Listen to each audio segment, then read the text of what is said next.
Assalamu alaikum. Facebook қолданушылар. Assalamu alaikum. Бағбандар жамааты саламатсыздар. Мына ушул біз Сөлжан баққан жерибиз. Ачык эле асмандын астында. Болгону бунун асты асфальт. Бул жерде мурда кладовочной комбинат болгондугу үчүн бунун баардык территориясынын көбү асфальт болгондугу үчүн ошонун үстүндө багып атабыз.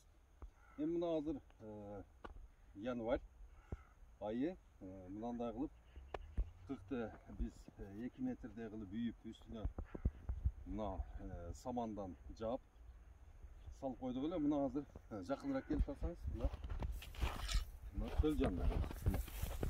Ушунун ичинде эле Сөлжандар иштеп атышат. Бардыңыздарды баккыла деп айтамын.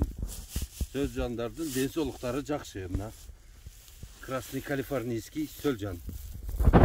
Кып-кызыл болуп, сонун болуп турат.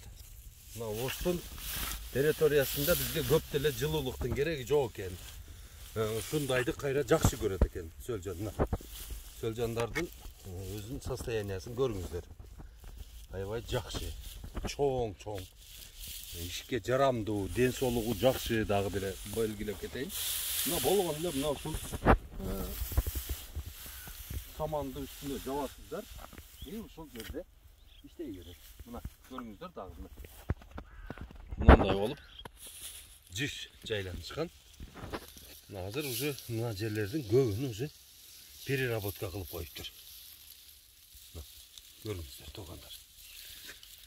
Оңой эле, эч кандай кыйынчылыгы жок. Буну багыштын кыйынчылыгы жок туугандар. Жеп жеңил эле. Мына эң биринчи туугандар. Мына кышка бурт кылыш үчүн ширинасы эндүүлүгү 5 метр, узунасы 10 метр, бийиктиги 2 метр кылып туруп, саманга аралаштырып туруп, кыкты аябай сугарасыздар. Сөлжанды ушул жерге салып туруп, ар жеринен салып туруп, анан үстүн момундай алып туруп, калың сабан менен жаап коесуздар. Болду. Всё, башка эч нерсенин кереги жок, иштей берет.